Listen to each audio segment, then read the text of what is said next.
Today on Lulz, there is a new sports betting tax out there. We're going to discuss what's going on with that, the possible ramifications, maybe a little Reignmakers fallout after DraftKings sent out some of their offers for people's collections, and whatever else Brian and I get up to. Jeez. Something in my throat there trying to do this cold open. I'm Pete Overzet. This is Lulz with Pete and Bric. Let's do it. Does he think? I think he thinks this. He thinks this is a go. Vegas Dave thinks this is a go. Hot naked girls doing yoga. What? Why don't you just win like a man? Random.org. Type in 1 for yes, 2 for no. Let the DFS gods pick for you. And I'm absolutely begging you not to dupe us. Please don't dupe us.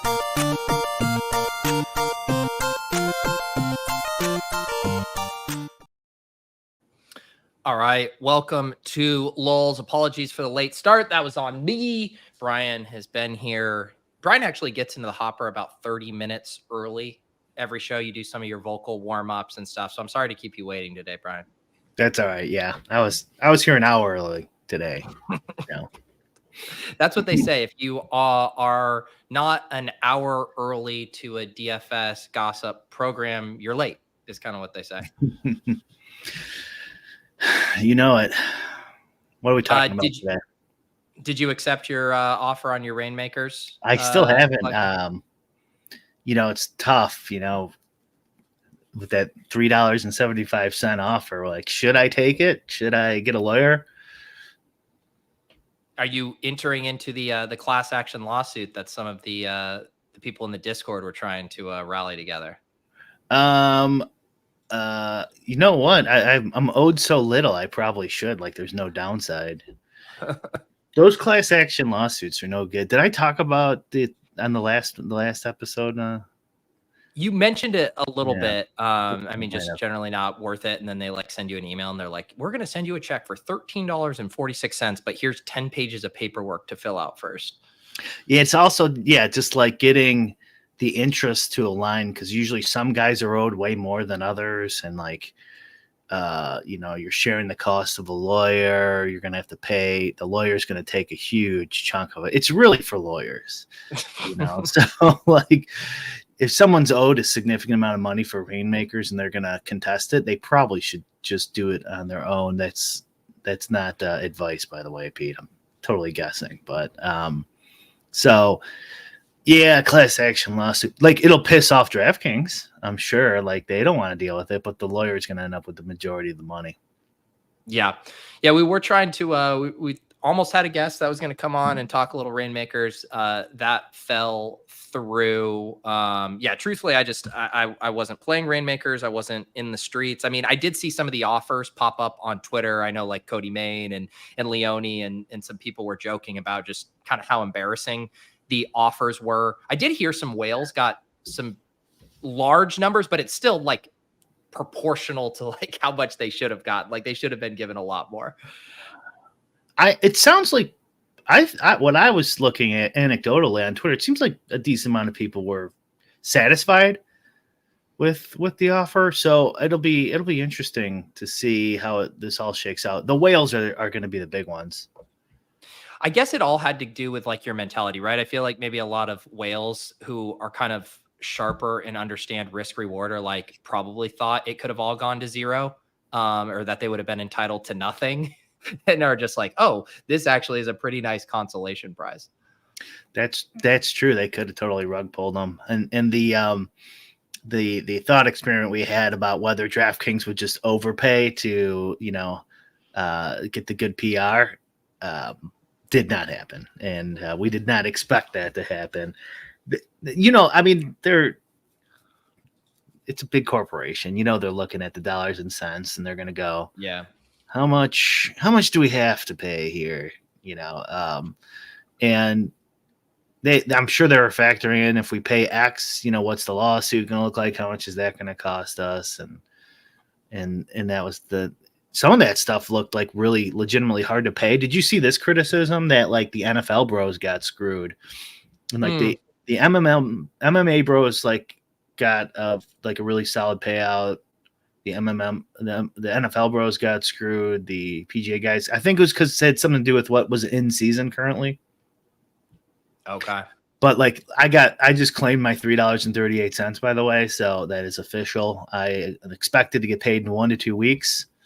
But I barely played as well, so me and Pete are not Reignmakers experts. Well, maybe eventually we'll get somebody on Yeah. who had a bag. Yeah.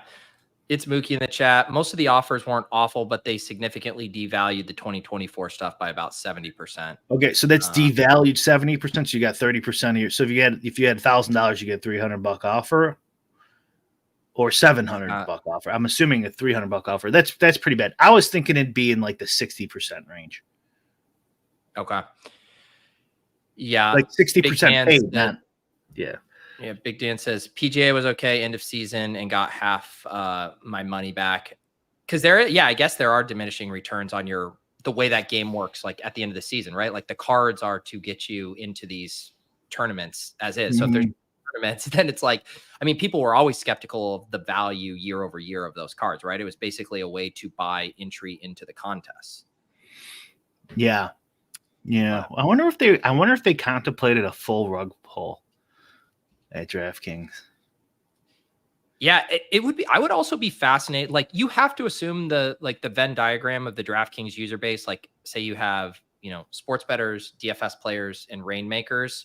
I assume the Reignmaker side has a way, way more overlap with their DFS players, right? Like, they came from the DFS side than like their general sports betting audience. And I wonder if they still are just like, these are drops in the bucket to us, like of their overall pool, what they're trying to accomplish. This was such an offshoot project. I wonder if they just weren't even worried that much about the blowback. Yeah. But they had to be worried about it a little bit to pay out. Or that might just be like, we're clearly going to lose a lawsuit if we don't pay this out. So let's just pay some of it out. We talked about this in the Lulz Discord a little bit. I thought the interesting one was the like classic NFT cards, sports cards they had, or MOMs or whatever they call them. Because I had a couple $100 NFTs. Like I had that the tennis player. I can't remember her name. I had one of the tennis players that like it was $100 when I bought it. Yeah, another card worth like $50. But they're not giving you anything for those. They just say you can withdraw those to a right, because that's actually easier, right? Because they're just saying, hey, we hosted on like our whatever blockchain these collectibles, and now they're done. Like there was no future promise, I guess, with those. Or wasn't there actually? Was it the Gronk ones or the Tom Brady? Or maybe I miss. Some of those were saying like they were going to unlock special experiences in the future or whatever. Yeah, I bet they did. But I'd like to see what they're doing with those, because I'm pretty sure it's probably the same thing. You feel free to withdraw before October 31st. And it's like, what? I don't have what is it on Polygon? What network is it on? I don't even know. Yeah, Polygon, I believe. Polygon, yeah. And it's like, great. So essentially, that's basically a rug pull, right? Isn't that basically? It's not like.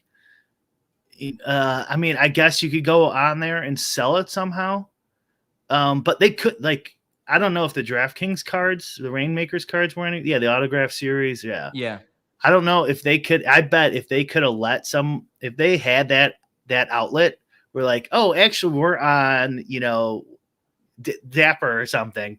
You guys feel free to withdraw all your Reignmakers cards, but we're not going to be hosting anything going forward. That would have been I bet they would have rug pulled that too. Isn't that funny too? Because one of the things, like the on-chain, off-chain, even with Top Shot, that was a thing for a while. Like technically, you weren't like you didn't have sole custody of your moments because they were on the Top Shot. And then I believe they ultimately made it to where it was like on the Flow network and you could actually have control and ownership of your moments like off the Top Shot site. But it's funny how like at the time it's like, oh yeah, we want to be kind of the centralized hub for this. But then when it like all goes belly up, then it's like, no, take them off off our site, put them on a different chain. Now they're yours. It's you've always owned them. Do you think they explored selling? Like, let's just sell the Reignmakers product to Top Shot. To who? I don't even think Top Shot would have. I mean, man, the space, the NFT space right now is down bad. I don't even know who would have like liquid powder to be able to buy that up. We looked at the numbers on Takecast a while, not that long ago, a month or something ago, and what is it Flow or whatever? Yeah. What? The Flow blockchain. It's like worth $1 billion still. Still? There's no way they could get that from anyone. I'm telling you, if you add up like the shares and the cost, it's still worth, because we were thinking like 50 million. Yeah. Am I okay, maybe I'm misremembering. That feels very high. It was really shocking. I don't know where Davis went to look at these numbers too, and also Davis was my fact checker, so that could be. Yeah, I mean that's where you've been led astray, because Davis will say any number with extreme confidence and then have no clue what it actually is. and he's not ashamed afterwards after being proven wrong. Here, Flow on CoinMarketCap is 50 cents a share. And then how can you tell how many shares? What's the market cap? 837 million. So it was $1 billion before this crash. I'm assuming they got hit with everyone else. Yeah. Yeah, and I think the only way to like rescue some of these NFT blockchains would be if Elon Musk thought it could be a platform where he could really own the libs and he could just buy it and have it be his own sandbox, like he did with X. I feel like that's the default. That's the default. Like cope position. Like maybe Elon Musk will buy us. Our company just defaulted on all of our loans. Well, maybe Elon will buy us. I got proof. I here. I sent Pete. Oh, here it is. Let me get this pulled up on the screen in a more. Let me zoom in here. Here you go. That's right here. Yeah. Look at that dead cat bounce over the past day. Wow. Well, let's take a look at this. Okay. Whoa, what were we thinking? Yeah. 137. Polygon is way bigger than Flow. Even MBL product is leaving Flow, which is crazy because MBL's product is called Floaty and it's leaving Flow. So that's how you know things are bad over there. Oh, yeah. Yeah. Well, but like my point, I think they probably considered it like for at least 5 minutes. Can anyone buy this? Yeah. Yeah. It's funny. You said the cope of maybe Elon will buy it. Like the old school, it reminds me of the cope of when NFTs and Top Shot weren't pumping. It was always like, wait until China gets a hold of this. Wait until China discovers NFTs. Wait until China finds the DraftKings troll avatars and gets a hold of these. This graph is just too perfect. Bring me back up here. This is right here is where they go. Imagine when China finds out about NBA Top Shot. And then all the way here, we're like, maybe Elon will buy Flow. Oh man. Yeah, I haven't even like some of the stuff I'm still sitting on is just it's embarrassing. Learn some good lessons. Learn some lessons, that's for sure. I suppose. I feel like I learned nothing except pain. I mean, I think I learned that the second you get a profit, you flip that shit, and you don't sit on it and wait for China to enter the market. You take your gains and you move on.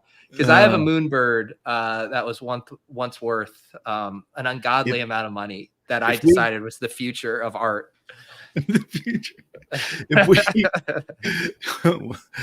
put it in the Louvre. If we go back to that episode, I told Pete to sell, and I never give direct advice like that. I know. There were lots of people telling me to sell. Lots of smart people. What was it? How much was it at that point? I think literally like because I had like a somewhat rare one or whatever. It was on the upper. I think mine was worth like 25 to 30 ETH at one point. Yeah, and this was when ETH was like 3,000. Maybe it was like 2,800. It was a stupid amount of money for a fucking bird. I can't even talk about it. I don't even now. Every other day I get an offer on OpenSea for like 0.5 ETH for it. Just a real slap in the face. I should Right. just get rid of those notices in my Google alert or whatever. Like, I don't want your offer. I'm just too bitter. Yeah. This is a good question too. Where do I even find my Naomi Osaka collectible? Oh, you're in luck. I actually have one for sale right now. I'd be happy to sell you. Let's talk about this DraftKings tax. This was a big story over the past week. I feel like all these stories keep breaking like right after we record Lulz. I want to say this was like Thursday or something.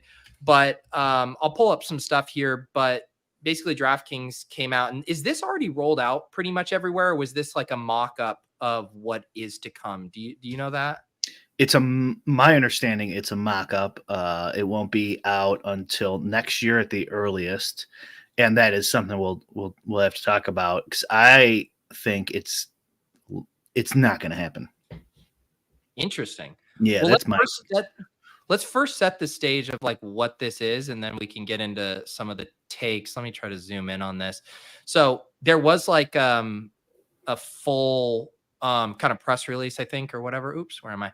DraftKings CEO Jason Robbins' full quote on DraftKings winning bet tax. Obviously, some people might just react negatively to the idea of being charged at all, but it's really fairly nominal, and it makes a huge difference in our ability to make a reasonable margin, and also more importantly, to compete with the illegal market, which pays no taxes and has the ability to invest 100% of their revenue into product and other things.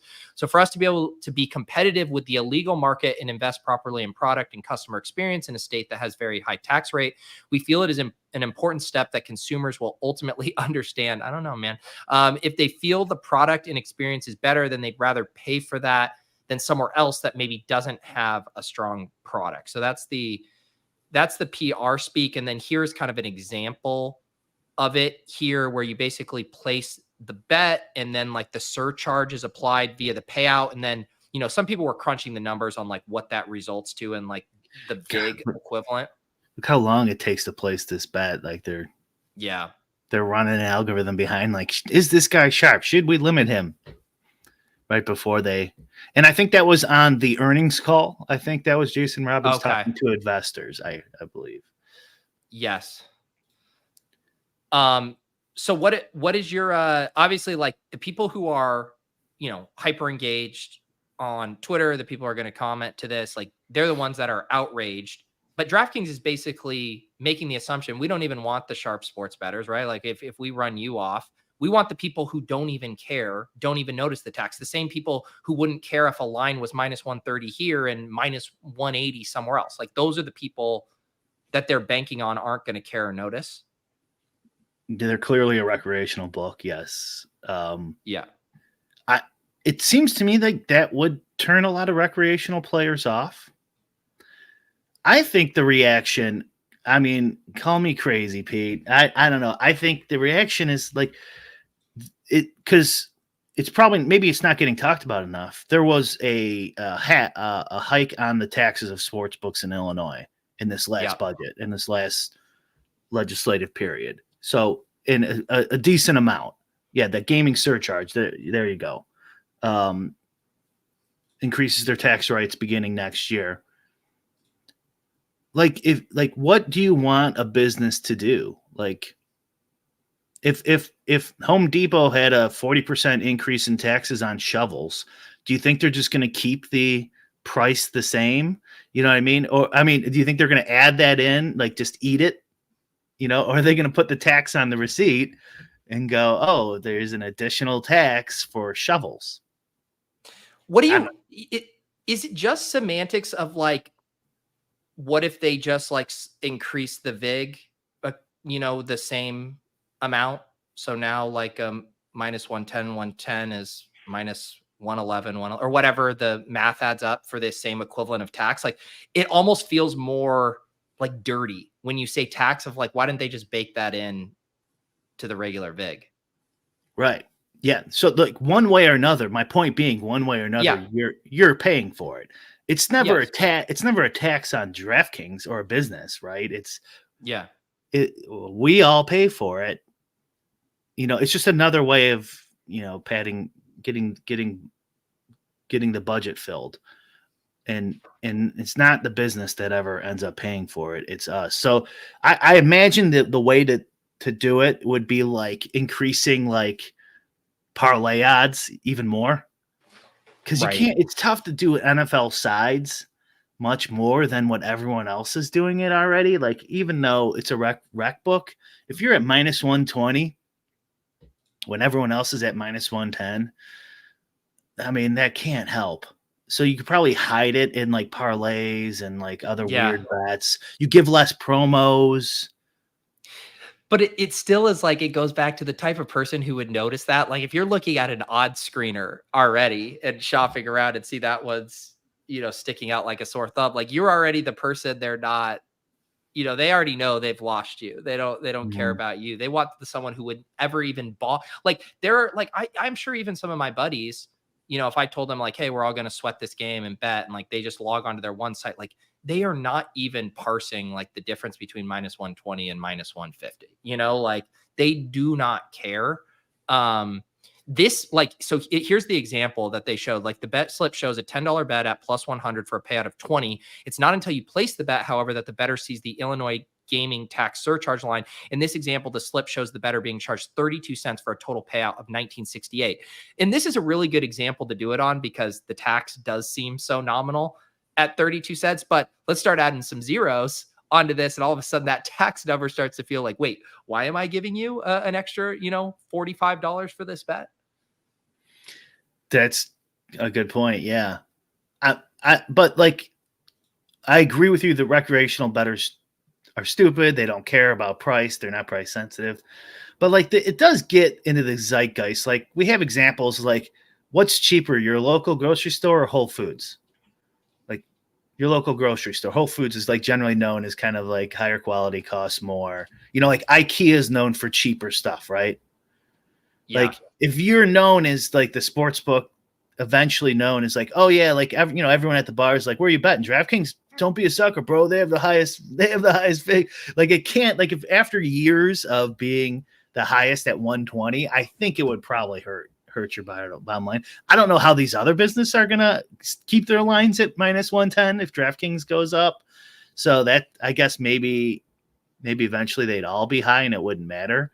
What I think this is a play on to like it's like politics. It's like a play warning. Hopefully, like, this gets out, and then everyone in Illinois will contact their local representative or senator and say, why do I have to pay a tax on the sports betting, and complain about it. So maybe it's like next time they negotiate, they get a little better deal. That's what almost like a trial balloon to like, it's a trial balloon. Yeah. I think they're just throwing it out there to try to get people pissed at the state, because clearly DraftKings doesn't want to charge you this. They'd much rather not charge you the extra 37 cents in the example. They're not getting the 30. They're not getting the money. Yeah. Go be mad. They just underestimated the intelligence of the population in Illinois, because that is not what's happening. People should be mad at the state for raising the price, because you're going to pay for it one way or another. Taylor KB, co-founder, CEO of ETR, had a thread on this that I thought was pretty good, which, by the way, I believe we're going to have Taylor KB on in a couple of weeks. So we can maybe talk about this and some other stuff. Very sharp dude who I think, intersects at a lot of the topics we're interested in over here, and we'll have lots of interesting things to say. But let me read some of his thoughts here. I think the most important question all sports betting stakeholders, including bettors, should be asking is what happens in the long run if betting sites are paying 30 to 50% tax rates across the board. Background: most states' sports betting tax rates are in the 10 to 20% range. New York, Pennsylvania, and Illinois, due to the recent increases, are now in that 40 to 50% range. When large states like California and Texas, and even other new medium-sized states like Georgia, eventually authorize sports betting, there would be zero reason not to charge 30 to 50% rates. Why would they let other similar markets capture less of the revenue than they could? With this going on, currently legal states are going to look at these tax rates and wonder why they are leaving money on the table. This is what just happened in Illinois. This doesn't mean every state will have 30 to 50% tax rates, but tax rates will go up. So what? The problem is that everyone but the largest companies are already unprofitable and or struggling. Most bettors don't care about whether a sportsbook can make a profit, but they should. Once it becomes clear that there's no profit for second and third tier books, more and more will cease to exist. And with that competition driven down to DraftKings, FanDuel, and a few other books in each state, I would expect to see one compete on price option with a smaller menu, worse product, etc., and the rest of the books target rec players with even higher prices than they do today. The takeaway is that you are eventually going to get higher VIG one way or another, or not, if tax rates are too high. And then this is kind of what you're saying. I think DK is attempting to front run this issue with a surcharge rather than letting market forces play out in the long term. Or I guess a slightly different take, but at least a preemptive move by them. The worst part about all of this is that most bettors actually don't really care about price, which is why states can charge massive tax rates and why DK responded with a surcharge. I don't know if what DK is doing will work, but I actually give them credit for trying to do something about this. And then he wraps up with saying, I'm not saying people should support it, but I'm saying that if you do care about price as a bettor, you should also care about tax rates. Yes. Yeah, I agree with pretty much all of that.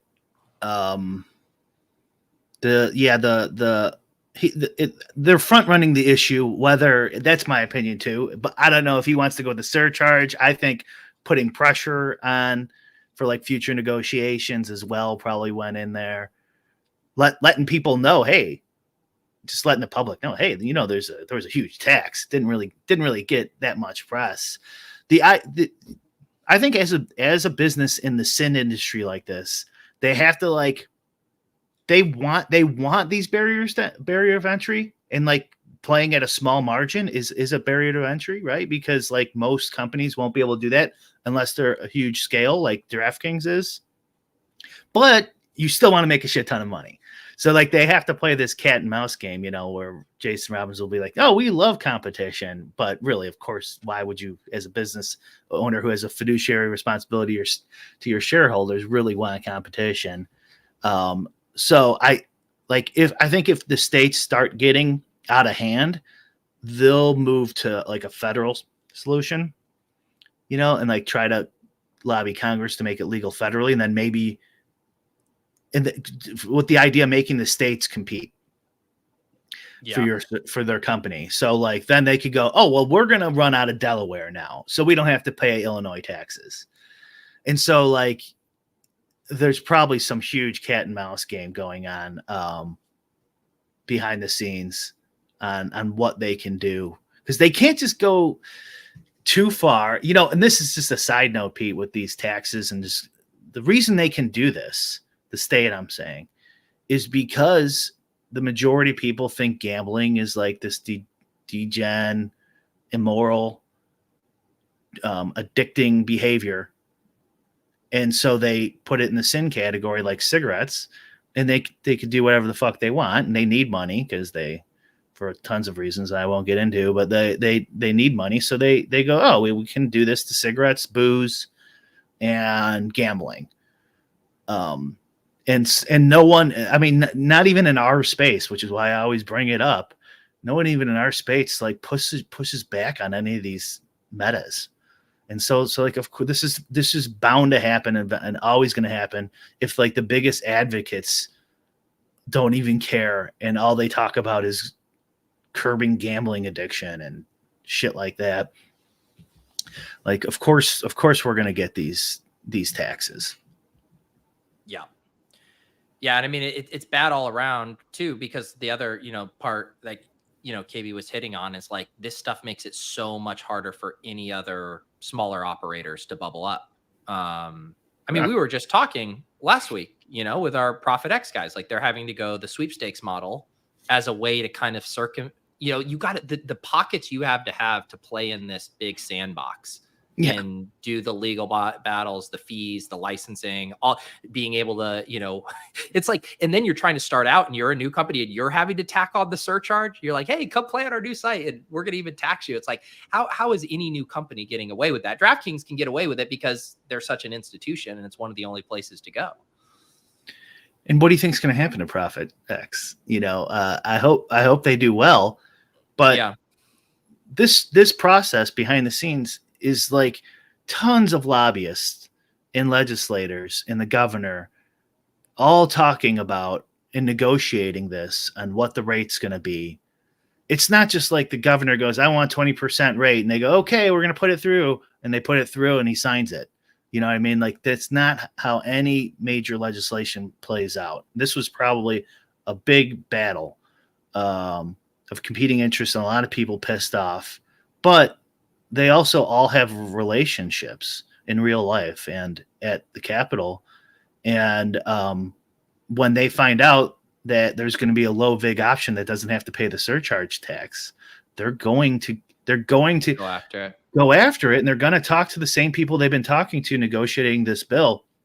And furthermore, now they have more ammo in their arguments. They're going to go, you just raised rates on us to pay for this. Like, how can we possibly, right? They can play the victim now. And it's like, this is why they kind of always invite regulation and say they don't.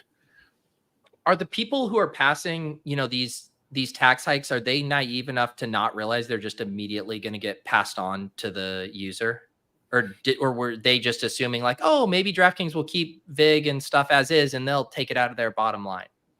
I don't know. I think even that's too much credit for these people. Like, I think they do not care. Most of it is just vote along party lines or leadership lines. So like they don't know shit about gambling. They think gambling's a tax for stupid people. These are all things I heard when I worked there. So, like, remember I always tell that story when I was there and I was in the poker legislation was real hot because it was just after Black Friday. And all the guys on the 2+2 forums were like, make sure they get, 200 mans and 100 man sit and goes in the legislation. It's like, homeboy, do you think these legislators know what a fucking sit and go is? Like, no clue. They're not experts in anything. This is all just business. They're just dealing with the businesses and the businesses are going, oh, we want this, we want that, or we're not going to, we're going to be upset, meaning we're not going to give you your regular campaign contributions this year. So I really don't think it goes that deep. It's usually just leadership talking to the lobbyists of these companies and then coming to some sort of deal. And then most legislators just sign off on whatever the leadership agreed to, especially in a state like Illinois where it's all Democrats. Yeah. But I wish it was like that sort of granular conversation and, like, whoa, how much is it? How much is the regular Illinois member going to be, get paid? How much is, but we're like I said, though, like it's really like, okay, we're going to use this money to fund programs that are important to people, like education, right? That's the argument for the legislator. And then the argument for the business is, well, we need to compete versus the mob and the illegal gambling out there. So we can't be that high. Otherwise, they're just going to go overseas. That's at least one of their argument. And then they finally come to a number and it gets passed. And although DraftKings hates it, it does raise the barrier of entry, giving them more of a chance of monopoly, which is kind of what Taylor was talking about too. Like, only a couple of these companies survive. But then when Profit X gets found out about, they'll go, or what was it? What does it call them? Profit X or Profit. It was Profit Exchange. Profit X. Profit Exchange. Once they find out about them, they're going to be like, listen, you're going to get less taxes for education. DraftKings will say this, like, this money's going to a good thing. That's what you told me. They'll use their own arguments against Profit X. So, yeah. Because there's basically no way that the company is going to pass the buck on to the customer no matter what. And then it just comes down to how are they doing it? Are they hiding it in the single game parlays, like you said, or are they just going to do it out front? Which does make me buy your argument that, like, because DraftKings, there's probably more clever ways to pass the buck on to them. To doing it so out in front does seem more like a, hey, this is what's happening, everyone pay attention, more of waving or sounding the alarm, so to speak. So I was at a party over the weekend with some legislators and asked all about this in Illinois here. And they actually were working the bill. And so what the interesting thing about that price and passing it on anyways was what I think was I didn't get a ton out of it, but was probably the most interesting thing. And I said at the beginning of this, I don't think it's going to happen, is because now the tax is happening, right? That's happening. It's over. Like it's coming January 1st, but I don't think the surcharge is going to happen. It might, but I think it's less likely, is because in Illinois, and I think in many states, for a lot of like sin industries and like gas, there's a law that requires businesses to put the total displayed number to include taxes. So if you look at like a tank of gas is like $4 right now, like a $1.05 of that is taxes, state and federal. So like if I was a business, I'd much rather put $2.95, right?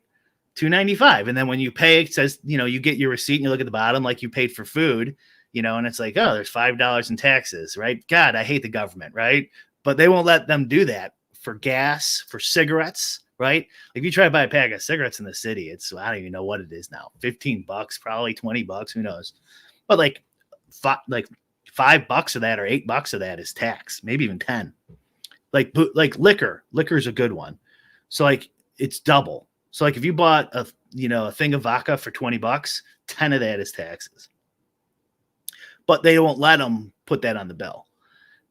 They make you charge it. I think it depends on the state for the specifics, but it's mainly whatever you put on the billboard has to be the total number. And their argument, from what I understand, is it's less confusing.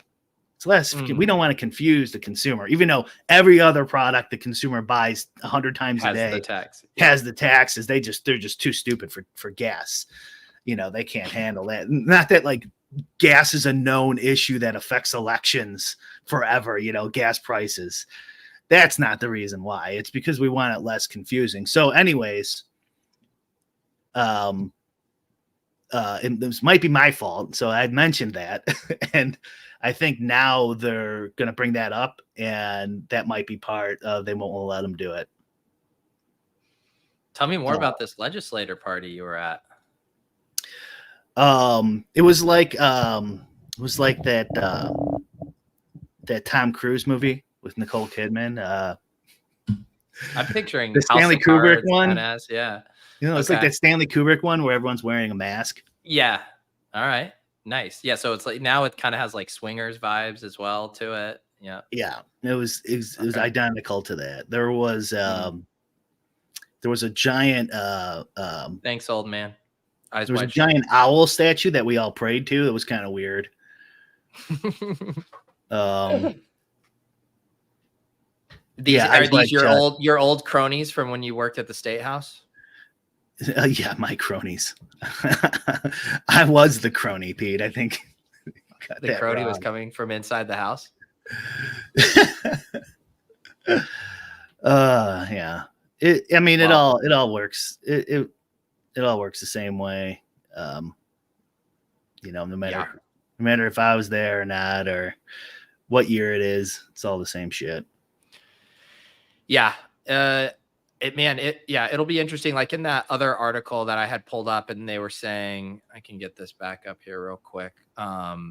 At the end, the big item to watch is the reaction from customers, which will largely be influenced by the forthcoming decision from market leader FanDuel. If DraftKings finds itself on an island as the only sports betting brand charging customers an extra fee for winning, it may have to consider cutting its losses and abandoning this plan together. But it's like, how would those other companies, if everyone's being charged the same tax or being, facing the same tax hike, like they're not going to be able to survive it. Like everybody's going to have to reckon with it.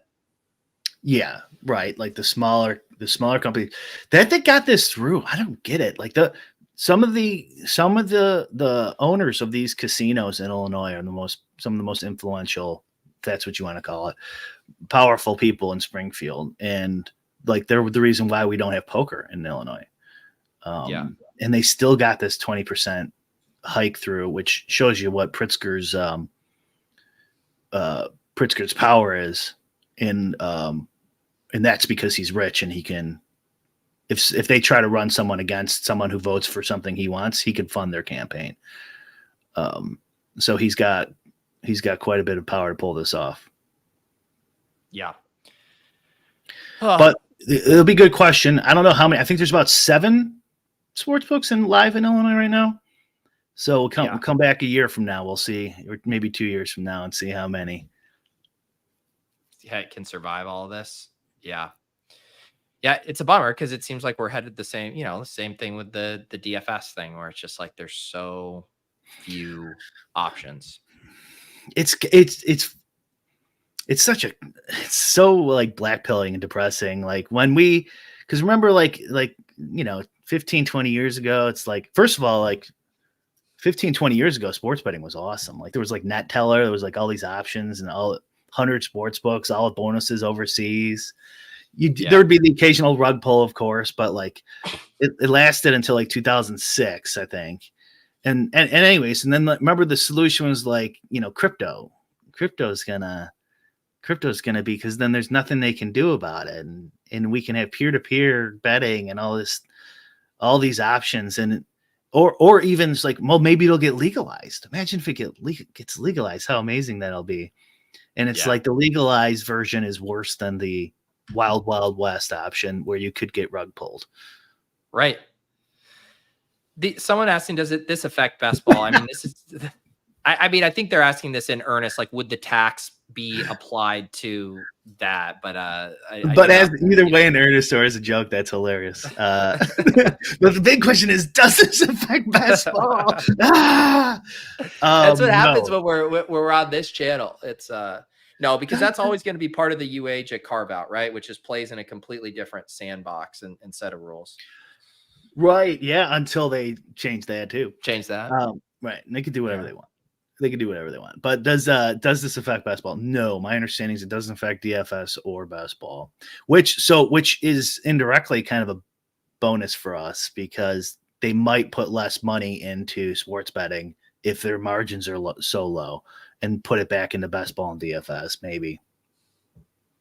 Yeah. Can you imagine that? You go to sign up for the puppy, $5, and it was like, $5.32 to enter this contest. I don't think that would slow anyone down, though. No, I mean, but doesn't it kind of boggle your mind? It's like, this is how it works everywhere, guys. Like, why are we freaking out? Like, this is like literally like if you went and bought a burrito, and it went up, the taxes went up 8 cents, you wouldn't even blink an eye. Yeah.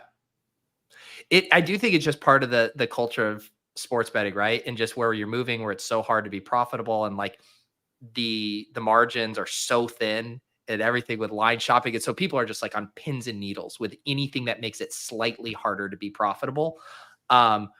Which again, these sports betting sites, they want the people who are on there treating it like an entertainment product, not trying to beat them. So from their perspective, it isn't any different than buying a burrito.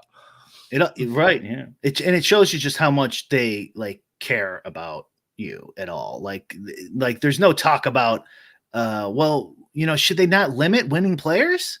They're not questioning their business. Should they be allowed to promote that anyone could win, that anyone could win, but yet if you do win, they limit you? Should they be allowed to offer parlays with huge negative correlations, like who will win a division and in football? Like, those are super uncorrelated, like almost impossible. Or who will make the playoffs, I suppose. Like, but if one makes it, it's less likely for the other one to make it. It's like, why are you promoting these highly uncorrelated negative EV? That they don't answer those, they don't ask those questions. It's just like, how much can we get out of this sin industry where they won't be super pissed at us and they'll still give us money, and they get their little monopoly. And all right, let's move on to the next industry. The Donnie in the chat says, I'm getting a fuckload of ads during this stream. Good Lord. Well, YouTube actually increased how much I have to pay them to host stuff. And so now I'm just having to pass the buck onto the viewers and adding more ads. So, I mean, it's trickle down economics, guys. If If you were watching, I don't know, the Olympics and they started running ads, would you be freaking out? This should be no different here, Dottie. I mean, YouTube is more of a sin industry than gambling. Let's be real. Yeah. What you think? You think Brian and I are just giving you guys 45 minutes of free content today out of the goodness of our heart? No. We're milking you for those ad dollars on our way out. They're pumping the YouTube subscription. By the way, do you have that, Pete? I'm assuming you do. No, You I don't need pay- to get it though. Like, because Yeah. when like April will watch like Miss Rachel or something, and I'm having to hit skip ad for her, I've almost broken and just been like, I'm just paying for You it. should. It's not just that. Some of the ads are like, this isn't for this for kids. Like, how's Yeah. that on here? I guess on the one hand, it's like, well, I'm glad they're not showing her things that she would like, really want to have or whatever, but on the other hand, it's like, well, why are you showing my 19-month-old a Cialis ad? Like, what's going on here? Right. Yeah. Um, Yeah. You're wasting money, first of all. Yeah. Like, what happened to your it's like some of the ad stuff, like that you'll get on Instagram. It's like so perfectly triangulated, right? Where they know like someone else who's at the same IP address was looking at this product. And so now we're going to show it to you because you guys were probably talking about it. And that's when people get the conspiracy theories that they're like tapping your phone lines and know what you're talking about. It's like, no, they're just like triangulating IP addresses and cookies or whatever. It's like, it's so good. But then like my 19-month-old is like getting stuff to buy a Hummer while she's They're not there yet. They're not there yet. Yeah. But don't you remember being a kid, like in like the G.I. Joe commercials would come on? You're like, oh yeah, like some of those commercials were great when you were a kid. Yeah. I do apologize that we had to have an abbreviated episode today. I'm hopping over on the Dog Pound YouTube account to do a draft with him right now. Brian, that's my bad. We had to cut lulls a little short, but we have some guests booked for the coming weeks here. We have 1 week I think we're going to be off, and then we have guests booked for the 2 other weeks, I believe. Yeah, I think we got Gust, week off, Gust. Yep. Sweet. Yeah. One of them is Taylor KB. Do you want to tease our other guests for, that is next week. D Fustel. Is that how you say it? Yeah. I think it's Elihu. I think is how you pronounce his first name. We'll have to ask. Yeah. He's written multiple sports betting books. He was just on Bet the Process. You guys should check that out.